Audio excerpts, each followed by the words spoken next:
And welcome everybody to the Huddle here on KCON9's streaming services. I'm Jason Barr, joined by Pat Parris. Streaming platforms, I should probably say, services, you know what I mean. It is the end of season 1 of the Huddle. We've been doing this fall, and this is our last one for now, not forever. Talking sports, certainly Tucson mostly, and all types of things. Pat, how are you? Doing pretty good. Yeah, it's gone by pretty quick, Jason. The August into now mid-November. So we've had a lot of fun. All right, and we're joined today by our special guest. She is PJ Brown, a freelance reporter. We see a lot of her work on the Arizona Daily Star, doing just a great job. She really does a fantastic job with the Arizona women's basketball team. PJ, thanks for joining us here today. Thanks for having me on, guys. I always love talking about Arizona women's basketball, so whenever you ask, I'm here. Terrific. All right, so Ari graduates, moves on to the WNBA, and PJ, I just figured, hey, this team was going to take a step back this year, reload with some of the players Adia's bringing in for next year.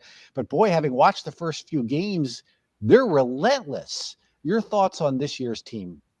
Oh, absolutely. You know, Jason, you had the same thoughts as the rest of the country, to be honest with you, and probably even some fans here in Tucson. They just didn't quite know what was coming next. But when you know Adia Barnes and you know how she's really brought this program back to relevance in the country, you see that there are certain things that she does that makes this really not a surprise. And the big thing here is that that Adia Barnes develops her players. So in the off seasons and they come in early and they come in here like in July, all the players come in and they just work. They work them really hard, her and her staff. And this development is what has made Kate Reese, you see the progression of Kate Reese for her first few years. And now, as Adia Barnes says, she's playing like an All-American. It's what has brought Bendu Yaney now. Now you see her shooting and being a little bit more aggressive on offense. And even Sam Thomas has added some shots on offense, and she's even more, I would say, aggressive on defense. And, she's one of the best defenders in the country. And so to come in her super senior year and find things that she can improve on, that all goes back to Adia's development of these players. Plus, Adia mentioned a few weeks ago that in practice every day, they work on the fundamentals, and they are one of the only programs in the country to do this. So the combination of that development in the off season, the fundamentals, every single day, all those reps, everybody improves, and you do see it game by game, week by week, month by month, and from season to season.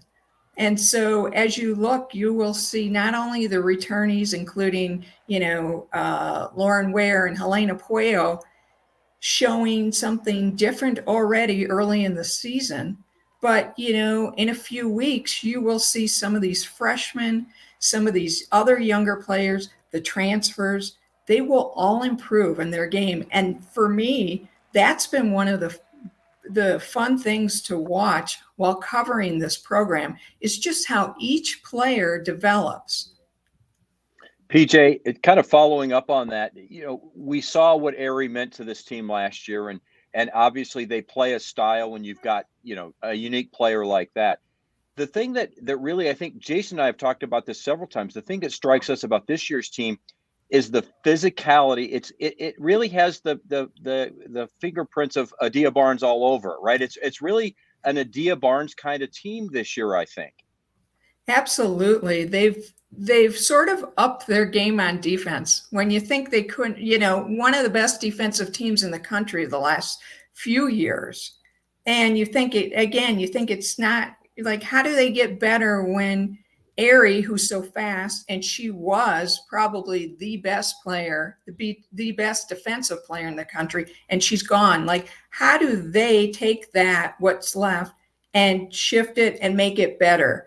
The coaches have done a terrific job at that. They are more physical on defense, and they're doing different things.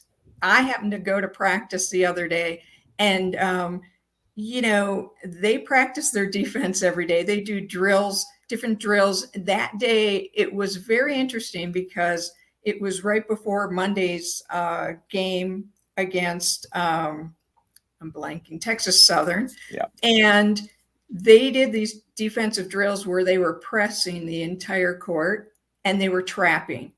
And then what did you see in Tuesday's and Monday's game?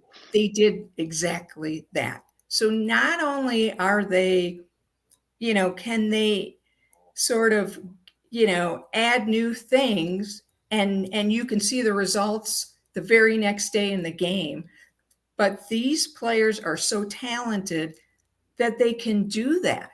In the past, when Adia first came here, the players, she would call a timeout, call an inbounds play, something like that, or call anything, and they couldn't execute. Well, you've seen as the years go by, now the team executes when Adia asks them to do something. And you see this even in the offense or the defense when they put in, every game or every week, they're putting in new tweaks to that offense or that defense to make it even better than it was before. Yeah. And these players are able to take that in, absorb it, and, and we see it on the court so quickly. Yeah, there's no question when you watch them, they do look like a really well-coached team. PJ, how do you see the rotation shaking out? A couple of the games she's been playing 12, 13 players. Adia knows she can't do that throughout the season. When they play the number 6 team in the country, Louisville, Aronette Vonleh, a freshman who had such a great game in the first game, I don't think she even saw the court. Only a couple minutes for Maddie Connor. Can you really keep those two freshmen, Aronette, Nettie Vonleh, that is, and Maddie Connor on the bench when they're playing as well as they're playing? How do you see Adia formulating this roster, this lineup rotation? Sure. Well, I think, in this non-conference, when they play teams that aren't the Louisvilles of the world, you're going to see all 15 players on the court. And why is that? Because, first of all, they need to get some reps in games. And they also have to show what they've learned and show that they can earn playing time when the non-conference starts. I mean, when the Pac-12 conference season starts, and they can add things. It's hard to keep some of those players off on the bench and not play them. But they also have to get to a certain level on their defense, because this team is known for their defense. And Adia always says, if you can't play defense, you're not going to get on the floor. And so, they have to get to the point where the level really doesn't go down when they take their starters out. And that's really hard when you have a Sam Thomas on the floor. And she still probably will earn her 25, 30 minutes a game this year, I would imagine. And so other players have to find where they fit. And I think that there will be spot times when you bring in a Maddie Connor, because she's a shooter and she can knock them down. She's also getting much better on defense. Last game, she had 3 steals, and she played a really good defensive game. And same with Nettie. I think that she will find certain spots where she can play them. We've also seen a lot of different mixes of players on the court at the same time. So I think that's all in a way to sort of get them ready so that when the time comes, Nettie can play with Helena, or Maddie can play with Sam, or something like that, some type of mixture, so that they can be on the court all at the same time, no matter who they're playing with, and they can do a lot of the different things.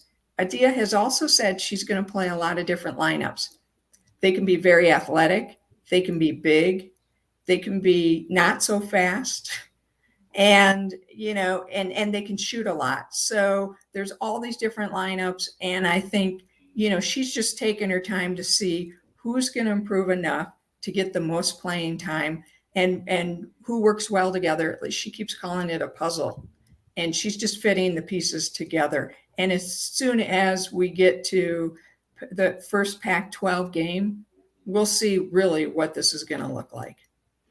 PJ Brown is our guest here on the Huddle this afternoon, and we're talking Arizona women's basketball right now with her. And I look at what women's basketball and the the growth of this sport and how it's ascended now to being very popular, not just here in Tucson for obvious reasons because they did so well last year, but it really has taken off nationally. And then you look at the WNBA that now seems to be getting more and more publicity, and rightfully so. Aari McDonald getting, being such a high profile player here. And now you see a Sam Thomas, you see a Kate Reese, you see all these, 5-star players coming in. Has Arizona women's basketball become kind of what Arizona men's basketball was, the last dozen years, or not even further back than that, where not only are you going to compete, maybe win a national championship, perhaps, or at least compete for one, you've got a great coach that's going to help develop you to get to the WNBA and make some money for yourself. Absolutely. I think that we are at the beginning of that. So, Adia always talks about they got there. They went to the championship game. They were 6 seconds away and 1 point away from winning it. And so it takes a while. And this year is going to sort of prove that she can get back there, or that her team it can continually be, a ranked team, an NCAA tournament team. And this is just the beginning of it. They are, she's got all these top recruits coming in, and that will keep going. But it really, we thought it would happen maybe after they won the WNIT, and they brought some great recruits in then.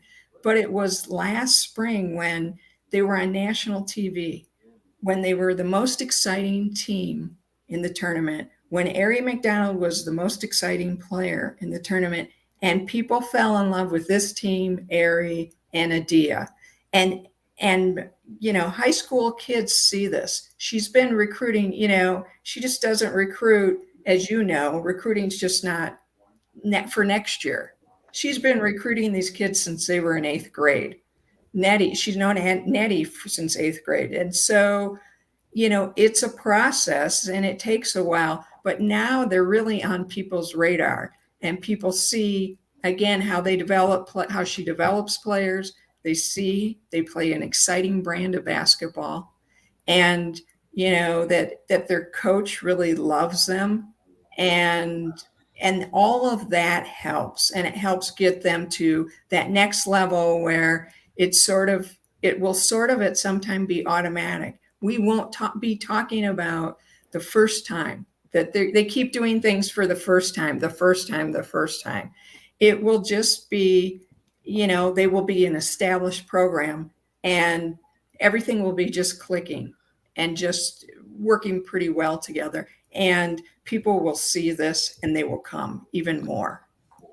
PJ Brown for talking Arizona women's basketball. But PJ, I know you follow the other Arizona sports well, and we've actually had a good conversation once about the football team. I was going to do men's basketball first, but I want to segue actually to football first, because Adia turned around a program that was 1-15 in the Pac-12 not that long ago, right?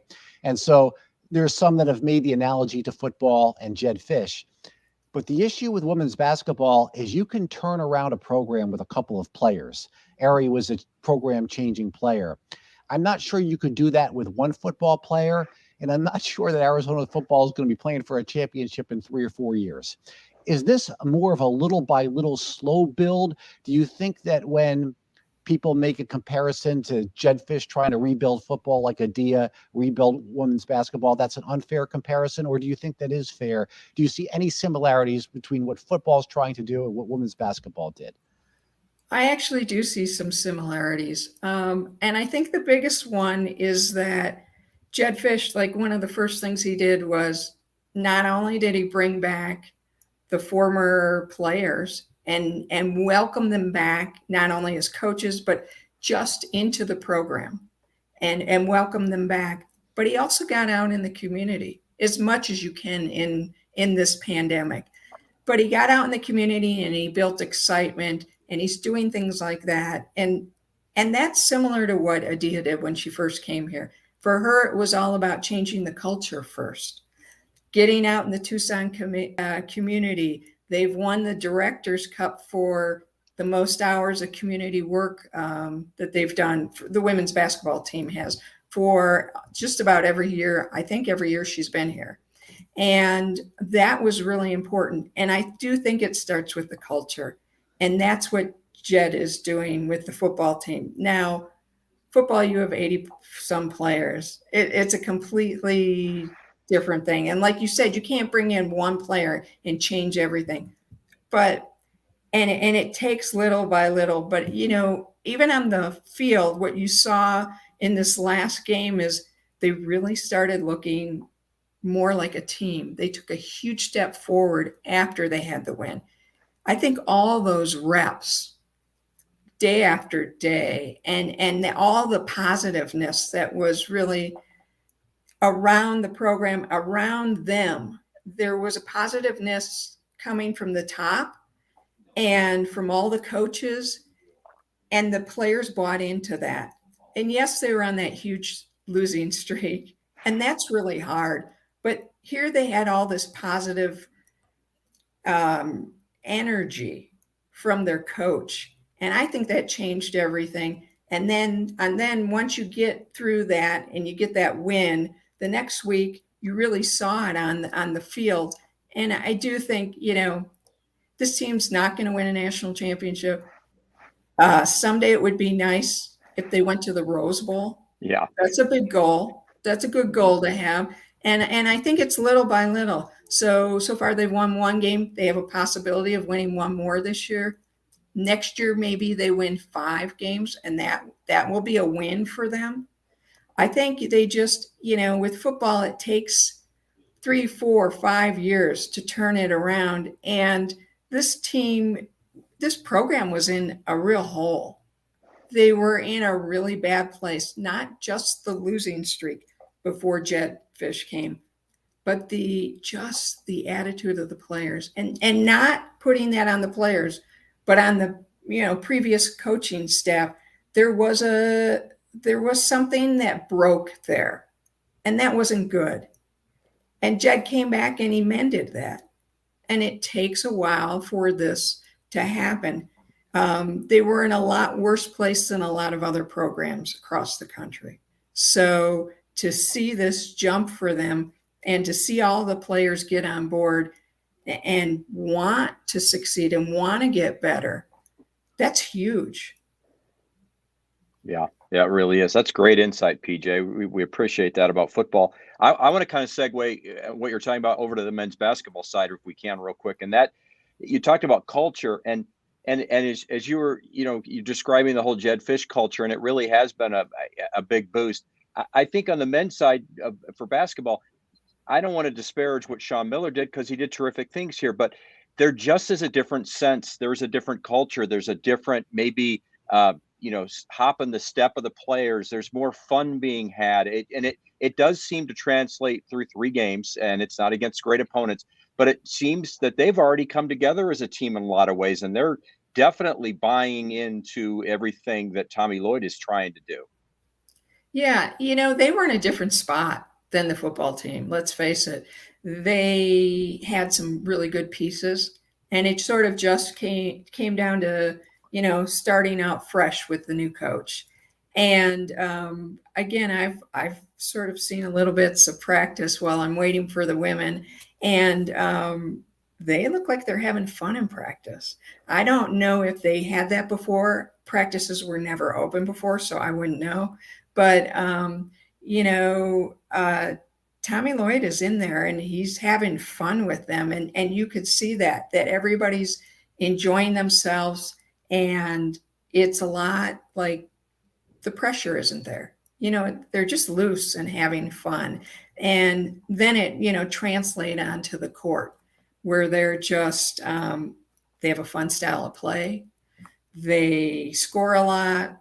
They've got a really tough defense. They've got some block machines, about 3 guys who can just, deliver all those blocks, which is great. And that's always a fun thing. And so, they were just in a different place, but they're going to sort of come along much quicker. Again, basketball, I think, is easy because you don't have as many players, and they had the pieces already. They just needed, sort of a new way of doing things.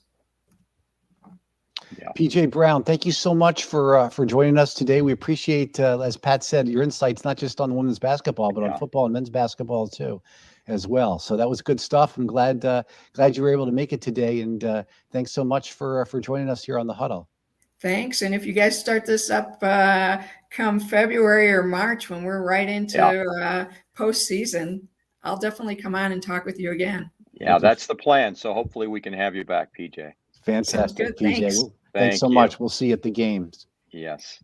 All right. All right. Pat, so this, I believe, is, like I said, the last week of season one. Now, on I the think Huddle. we'll take a little hiatus from it as we get into the holiday season, and then we'll come right back. I think we've got a good blueprint on how to do things. And boy, PJ was really good. I knew that's why I wanted her to be a guest today. I know, and I didn't fight you on it. Believe me, I'm very impressed. Her knowledge is terrific, and we got to have her back. Yeah, and some weeks we had guests, other weeks when there was something really to analyze regarding the football team or what have you, we just did that. And when we needed to jump on that, we did. So, it was a mix of things, and it's great to be able to do this on the K-Gun streaming platforms. And we're thankful to have a sponsor as well with it, with Desert Diamond. So thank you to them. And speaking of that streaming, Jason, I think that's what's been so surprising for us is that the live streaming, we've got a nice audience, but boy, the watching, later on has been a big boost for this show, and many people are probably watching now at a later time than when we actually did this live. So I think that was a great surprise, and I think that's the best part of what we do now with all of our streaming services, and look forward to that continuing to grow. All right, fantastic. So we'll wrap it up with this thought here. Tomorrow you have U of A football playing at 7:10 approximately, our time at Washington State. Yeah. We've got men's basketball around 8:00. But if that's the second game, I wonder if that could start late. It could start a little They're in Las later. Vegas at the Roman main event, taking on Wichita State. You've got the women's basketball playing Marist. 6:30. Yeah. We didn't really preview that game with PJ because it's not a major. Right. It's a tune-up. It's a tune-up game. And then you got high school football. High school football. Yeah. Yeah. And so when it comes to local sports in Tucson, this is the busiest time. And then when football drops off, it's still busy with basketball, but you don't quite have the overlap that you do in November. Yeah. So we'll be all over that on the news tomorrow. And until then, I'll see you at 6:00 on the news today. All right. Yeah. Thanks, everybody. All right. Thanks, Pat. Yep.